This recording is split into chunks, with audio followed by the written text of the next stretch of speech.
राधे राधे। जय श्री कृष्ण। हर हर महादेव। दोस्तों, युगों से लोगों के मन में यह प्रश्न है कि दुनिया में सबसे पहला शिवलिंग किसने देखा, वह कहाँ पर प्रकट हुआ और उसका क्या रहस्य है। सृष्टि के आरंभ से पहले ना आकाश था, ना पृथ्वी, ना जल, ना अग्नि, यहाँ तक कि समय भी मौन में लीन था। केवल एक ऊर्जा थी, अदृश्य, अगोचर, अज्ञ। वह था परब्रह्म, वह था महाशून्य, वही था शिव। हिंदू धर्म ग्रंथों के अनुसार शिव कोई सामान्य देवता नहीं, बल्कि संपूर्ण ब्रह्मांड की चेतना है, और उस चेतना का प्रथम दृश्य स्वरूप ही है शिवलिंग। एक पौराणिक कथा बताती है कि ब्रह्मा और विष्णु के मध्य श्रेष्ठता को लेकर विवाद हुआ। ब्रह्मा ने स्वयं को सृष्टिकर्ता मानते हुए सर्वश्रेष्ठ कहा, जबकि विष्णु जो पालन करता थे स्वयं को अधिक महत्वपूर्ण मानते थे। तभी एक दिव्य, रहस्यमयी और तेजस्वी अग्नि स्तंभ प्रकट हुआ। यह स्तंभ इतना विशाल था कि उसका कोई सिरा और कोई आधार दिखाई नहीं देता था। ब्रह्मा उसे ऊपर की ओर खोजने चल पड़े और विष्णु नीचे की ओर। सहस्त्र वर्षों तक यात्रा करने के बाद भी किसी को भी उस स्तंभ का अंत न मिला। विष्णु ने सत्य स्वीकार करते हुए हार मान ली, परंतु ब्रह्मा ने छल का सहारा लिया और केतकी पुष्प को झूठा साक्षी बनाकर कहा कि उन्होंने स्तंभ का शिखर देख लिया। तभी अग्नि स्तंभ से गर्जना हुई और स्वयं भगवान शिव प्रकट हुए। उन्होंने ब्रह्मा से कहा, तुमने असत्य कहा, तुम्हारी पूजा इस सृष्टि में निषिद्ध रहेगी। और वहीं से केतकी पुष्प भी शिव पूजा में वर्जित हो गया। शिव ने विष्णु को सत्यवादी होने के कारण आशीर्वाद दिया, तुम मेरी कृपा के पात्र हो। यही क्षण था जब शिव स्वयं अग्नि के अनंत स्वरूप के रूप में प्रकट हुए, और यही अग्नि स्तंभ ही था संसार का पहला शिवलिंग। यह कोई मूर्ति नहीं थी, ना ही मानव रूप। यह था ज्योति, ऊर्जा, ब्रह्मचेतना, अनंत और अविनाशी। तमिलनाडु स्थित अरुणाचल पर्वत को वही स्थान माना जाता है जहाँ यह शिवलिंग पहली बार प्रकट हुआ था, और आज वहाँ अरुणाचलेश्वर मंदिर है जहाँ अग्नि तत्व के रूप में शिव की पूजा होती है। शिवलिंग का आकार गोल और बेलनाकार होता है, जो ब्रह्मांड की संरचना का सूक्ष्म प्रतीक है। इसका ऊपरी भाग ऊर्जा का स्रोत और निचला भाग स्थिरता को दर्शाता है। शिवलिंग जैसी आकृतियां ऊर्जा केंद्रों के रूप में कार्य करती है, और कई प्राचीन शिवलिंगों के आसपास विद्युत चुंबकीय ऊर्जा पाई जाती है। तांत्रिक परंपरा में भी शिवलिंग केवल पूजा का माध्यम नहीं है, बल्कि साधना और ध्यान का केंद्र है। साधक इसे ब्रह्मांडीय द्वार मानते हैं, जहाँ से आत्मा शिव से एकाकार हो सकती है।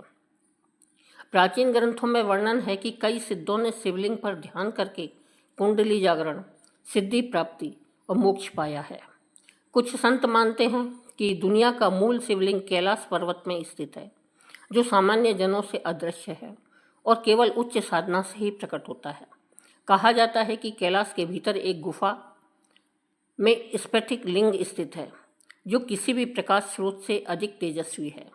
तिब्बती साधना पद्धति में भी कैलाश को ब्रह्मांड का केंद्र माना गया है। इस प्रकार शिवलिंग कोई मूर्ति या प्रतीक मात्र नहीं है, बल्कि साक्षात शिव की उपस्थिति है। दुनिया का पहला शिवलिंग वह अग्नि स्तंभ था, जो ब्रह्मा और विष्णु की परीक्षा के समय प्रकट हुआ। यह लिंग न साकार है न निराकार, यह ऊर्जा है, चेतना है, शिव स्वरूप है। और आज भी वह शिवलिंग न केवल अरुणाचल में पूजित है, बल्कि हर साधक के हृदय में प्रज्वलित है। क्योंकि शिव को देखने के लिए आंखें नहीं, श्रद्धा चाहिए। शिवलिंग को समझने के लिए तर्क नहीं, समर्पण चाहिए। शिवलिंग का विस्तार सप्तद्वीपों में शिव की उपस्थिति का प्रतीक है। भगवान शिव, जिनका कोई आरंभ नहीं, कोई अंत नहीं, वे केवल कैलाश या अरुणाचल तक सीमित नहीं थे। सृष्टि के हर कोने में, हर द्वीप में, हर लोक में उनका अंश मौजूद था। शिवलिंग उस दिव्यता का एक ऐसा रूप है जो धरती के अलग अलग स्थानों पर ऊर्जा केंद्र के रूप में स्थापित हुआ। पुराणों के अनुसार सृष्टि के आरंभ में शिव ने ब्रह्मा और विष्णु के आग्रह पर अपने अलग अलग रूपों में अवतरण किया। यही अवतरण बाद में ज्योतिर्लिंगों के रूप में पृथ्वी पर प्रकट हुए। हर ज्योतिर्लिंग का स्थान कोई साधारण स्थल नहीं था, वे सभी विशेष ऊर्जा नाभियां थी, जिनसे ब्रह्मांडीय चेतना पृथ्वी पर प्रभावित होती है। अब बात करते हैं उन 12 दिव्य ज्योतिर्लिंगों की जिन्हें शिव के अनंत रूपों के रूप में माना जाता है और जिनका संबंध पहले शिवलिंग की अग्नि ज्योति से जुड़ा हुआ है। एक, सोमनाथ, गुजरात सबसे प्राचीन माने जाने वाला ज्योतिर्लिंग, जहाँ चंद्रदेव ने शिव की आराधना करके इसे स्थापित किया था। यह पहला स्थान था जिसने शिव को रोग निवारक के रूप में पूजा। दूसरा, मल्लिकार्जुन, आंध्र प्रदेश, यहाँ शिव और पार्वती दोनों की उपस्थिति मानी जाती है। इसे दक्षिण का कैलाश भी कहा जाता है। तीसरा, महाकालेश्वर, उज्जैन मध्य प्रदेश, कालों के विकाल महाकाल, यह लिंग भूत भविष्य वर्तमान के बंधनों से परे है। 4, ओंकारेश्वर, मध्य प्रदेश, नर्मदा के द्वीप पर बसा हुआ यह लिंग ओम ध्वनि की अनुकृति है, ब्रह्मांड की पहली ध्वनि। 5वां, केदारनाथ, उत्तराखंड के शिव के तांडव और ध्यान स्वरूप का प्रतिनिधित्व करता है। हिमालय के गर्भ में बसा हुआ यह ज्योतिर्लिंग आज भी रहस्यमय शक्तियों से घिरा हुआ है। 6, भीमाशंकर, महाराष्ट्र, शिव ने राक्षस त्रिपुरासुर का वध कर इस स्थान को पवित्र किया। यह ऊर्जा और क्रोध का संगम है। 7वां, काशी विश्वनाथ, यह वाराणसी का वही स्थान है जहां माना जाता है कि शिव स्वयं बसते हैं और यह नगर कभी नष्ट नहीं होता। 8वां है त्र्यंबकेश्वर, महाराष्ट्र, यह लिंग त्रिदेवों की एकता का प्रतीक है, ब्रह्मा, विष्णु और महेश। 9वां है बैद्यनाथ, झारखंड में, बिहार में, यहाँ शिव ने रावण को वरदान देने हेतु अपना लिंग स्थापित करवाया था। इसे आरोग्य शिव के रूप में पूजा जाता है। 10वां है नागेश्वर, गुजरात में, शिव ने यहाँ दारुक नामक राक्षस का वध किया था। यह लिंग दुष्टों के विनाशक के रूप में प्रसिद्ध है। 11वां है रामेश्वरम, तमिलनाडु में, भगवान राम ने शिवलिंग स्थापित कर रामेश्वरम का पूजा किया। यहाँ शिव और विष्णु की एकता दिखती है। 12वां है घृणेश्वर, महाराष्ट्र, यह 12वां और अंतिम ज्योतिर्लिंग है जहाँ शिव का दया और करुणा स्वरूप प्रकट होता है। यह 12 ज्योतिर्लिंग धरती पर किसी रेखीय गणना से नहीं बने, बल्कि इनके स्थान ब्रह्मांडीय ऊर्जा केंद्रों के आधार पर तय किए गए हैं। आधुनिक विज्ञान इन्हें जियोमैग्नेटिक पॉइंट्स या वेक्टेक्स पॉइंट्स कहता है, जिनसे पृथ्वी पर ऊर्जा बहाव नियंत्रित होता है। शिवलिंगों की स्थापना वहीं हुई जहां धरती की चेतना सबसे अधिक सक्रिय होती है। यही कारण है कि इन स्थानों पर ध्यान, पूजा और मंत्र उच्चारण का प्रभाव कई गुना बढ़ जाता है। इन ज्योतिर्लिंगों के साथ हजारों रहस्यमयी और चमत्कारिक घटनाएं जुड़ी हुई है। सोमनाथ पर हुए 17 हमले भी इसे मिटा नहीं सके। हर बार शिवलिंग फिर से प्रकट हो गया। काशी विश्वनाथ में मंदिर तोड़े गए पर शिवलिंग पुनः धरती से बाहर आ गया। केदारनाथ आपदा के समय पूरा गांव बह गया पर शिवलिंग अडिग रहा। रामेश्वरम में समुद्र तट पर स्थित शिवलिंग आज भी लहरों के बीच अक्षुण्ण है। यह घटनाएं बताती है कि शिवलिंग कोई पत्थर नहीं है, बल्कि एक जीवित ऊर्जा है जिसे नष्ट नहीं किया जा सकता। ज्योतिर्लिंगों के आसपास आज भी तांत्रिक साधना होती है। यह साधना केवल मंत्रों और यज्ञों तक सीमित नहीं, बल्कि शिवलिंग को एक ऊर्जा द्वार मानकर उसमें प्रवेश क्रिया होती है। तांत्रिक साधक मानते हैं कि शिवलिंग के माध्यम से ब्रह्मांड की चेतना के साथ सीधा संपर्क संभव है। यही कारण है कि शिवलिंग पर जल, बेलपत्र, भस्म आदि अर्पित करना एक वैज्ञानिक विधि है जिससे ऊर्जा संतुलित होती है। लिंग पुराण, शिव पुराण और स्कंद पुराण जैसे ग्रंथों में शिवलिंग का विस्तृत वर्णन है। शिवलिंग की उत्पत्ति, उसकी शक्ति और साधना विधि, इन सब का रहस्य इनमें छिपा है। लिंग शब्द का अर्थ है जिसमें सबका लय हो, अर्थात जहाँ अनंत सब कुछ विलीन हो जाए, वही है शिवलिंग। यह जानकर आश्चर्य होगा कि भारत के बाहर भी शिवलिंग पाए गए हैं। कंबोडिया के अंगकोर वाट मंदिर में विशाल शिवलिंग स्थापित है। इंडोनेशिया, नेपाल, थाईलैंड, श्रीलंका में अनेक प्राचीन शिव मंदिर हैं। कई विद्वान मानते हैं कि पहले शिव उपासना पूरी एशिया में फैली हुई थी। यह सिद्ध करता है कि शिव और शिवलिंग केवल भारत तक सीमित नहीं, बल्कि एक वैश्विक चेतना का प्रतीक रहे हैं। शिवलिंग को प्राचीन काल से श्रद्धा और आस्था का केंद्र माना जाता रहा है, परंतु आधुनिक युग में वैज्ञानिकों ने भी शिवलिंग की बनावट, प्रभाव और ऊर्जा को लेकर गहन अध्ययन किया है। अनेक शोधों में भी पाया गया है कि शिवलिंग न केवल धार्मिक बल्कि ऊर्जा संतुलन और ब्रह्मांडीय मॉडल का भी प्रतीक है। एक शिवलिंग की बनावट और ऊर्जा, शिवलिंग की बेलनाकार संरचना चुंबकीय ऊर्जा को आकर्षित करती है। इसकी सतह पर जल या दूध अर्पण करने से विद्युत ऊर्जा और स्पंदन उत्पन्न होते हैं, जो मानसिक शांति और ध्यान की स्थिति को गहराते हैं। दूसरा है ब्रह्मांडीय प्रतिरूप। शिवलिंग का ऊपरी गोल हिस्सा ब्रह्मांड का सिरा, निचला बेलनाकार भाग ध्रुवीय धुरी और नीचे की गोलाकार बेदी संपूर्ण ब्रह्मांड की आधारशिला है। यह मॉडल हमें कहीं गैलेक्सी, ब्लैक होल और ब्रह्मांड के स्पैनिंग सिस्टम की याद दिलाता है। आधुनिक खगोल वैज्ञानिक मानते हैं कि ब्रह्मांड की उत्पत्ति एक सिंगुलैरिटी से हुई है, एक बिंदु जहां समय, स्थान और ऊर्जा एकत्रित थे, और यह अवधारणा आश्चर्यजनक रूप से शिवलिंग से मेल खाती है। शिवलिंग की आकृति एक ऐसी ऊर्जा संरचना है जिसमें सारा अस्तित्व विलीन हो सकता है। जैसे ब्रह्मांड बिग बैंग से फैला, वैसे ही शिवलिंग भी विस्तार और संकुचन दोनों का प्रतीक है। भारत के कई प्राचीन मंदिरों में शिवलिंग के ऊपर स्थापित कलश और ऊर्जा संरचना भी इस सिद्धांत को बल देती है। सदियों से शिवलिंग केवल पूजन का स्थान नहीं रहा है, वह ध्यान और समाधि का केंद्र भी रहा है। महर्षि पतंजलि, अगस्त्य, वशिष्ठ और अन्य कई ऋषियों ने शिवलिंग की समक्ष साधना कर अति मानवीय शक्तियाँ प्राप्त की है। प्रसिद्ध साधक अनुभव गोरखनाथ ने कहा, जहाँ लिंग है वहीं ब्रह्म है, वहाँ केवल देखना ही पर्याप्त है।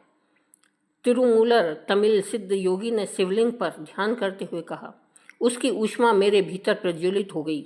रामकृष्ण परमहंस ने दक्षिणेश्वर में शिवलिंग के सामने ध्यान में ब्रह्मानंद का अनुभव किया।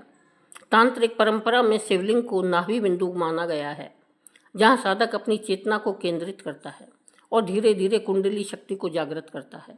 कहा जाता है कि शिवलिंग का निरंतर ध्यान करने से त्रिकाल दृष्टि संभव है। यह काल, दिशा और गुरुत्वाकर्षण की सीमाओं को पार करने की शक्ति देता है। योगियों ने शिवलिंग के सम्मुख समाधि में जाकर मृत्यु पर भी विजय प्राप्त की। यह कोई कल्पना मात्र नहीं है, बल्कि आज भी हिमालय में अनेक ऐसे योगी हैं जो शिवलिंग को ध्यान केंद्र में बनाकर दिव्य शक्तियाँ साधते हैं। भारत और तिब्बत के कई ऐसे स्थान हैं जहाँ अदृश्य शिवलिंगों की मान्यता है। ये लिंग केवल उन्हीं साधकों को दृष्टिगोचर होते हैं जो साधना की उच्चतम अवस्था में पहुँचते हैं। कैलाश पर्वत के भीतर भी एक रहस्यमयी गुफा है, जहाँ स्वयंभू अदृश्य ज्योतिर्लिंग का मूल स्वरूप स्थित है। कई योगियों के अनुसार यह लिंग स्फटिक के समान पारदर्शी है, परंतु उसमें से निकलने वाली ऊर्जा इतनी प्रबल होती है कि सामान्य व्यक्ति वहाँ कुछ पल भी नहीं टिक सकता।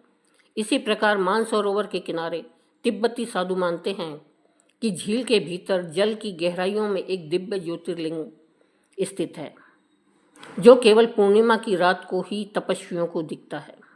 भारत के अनेक स्थानों पर आज भी ऐसे शिवलिंग हैं जो न तो किसी ने स्थापित किए, न किसी ने गढ़े, वे धरती से स्वयं प्रकट हुए हैं, जल से निकले या आकाशीय घटनाओं से प्रकट हुए हैं। उत्तर काशी की त्रेता गुफा में एक रहस्यमयी लिंग दीवार से बाहर निकला हुआ है, जिसे स्पर्श करते ही शरीर में कंपन होता है।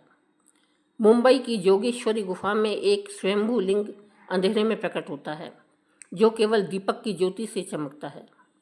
महाराष्ट्र के भीमाशंकर वन में मूल शिवलिंग घने जंगलों के बीच छिपा है, जिसे पाने के लिए हफ्तों की कठिन पदयात्रा करनी पड़ती है। अब प्रश्न उठता है, क्या शिवलिंग और अंतरिक्ष के बीच कोई संबंध है? कई वैज्ञानिकों का मानना है कि प्राचीन शिवलिंगों की स्थापना विशेष खगोलीय नक्षत्रों और ग्रहों के संरेखण को देखकर की गई थी। उदाहरण स्वरूप काशी विश्वनाथ और केदारनाथ मंदिर ऐसे भौगोलिक बिंदुओं पर स्थित है जहां से सीधे ध्रुव तारा, मृगशिरा नक्षत्र और ओरियन बेल्ट की रेखाएं स्पष्ट दिखाई देती है। इन मंदिरों की ऊर्जा, ध्वनि तरंगे और तापमान आज भी विज्ञान के लिए रहस्य बने हुए हैं। शिव पुराण और लिंग पुराण में वर्णन है कि एक ऐसा युग आएगा जब शिवलिंग अदृश्य हो जाएगा और केवल योग्य साधक ही उसे अपने हृदय में देख सकेंगे। तब ना मंदिर होंगे, ना मूर्तियाँ, केवल अनुभवी शिवलिंग होगा। यही परिवर्तन आज की चेतना में भी दिखाई दे रहा है। बाहरी पूजा से भीतरी अनुभूति की ओर। निष्कर्ष रूप में शिवलिंग कोई पत्थर मात्र नहीं है, वह ब्रह्मांड की संरचना का प्रतीक है, ऊर्जा का केंद्र, ध्यान का द्वार और चेतना का शिखर है।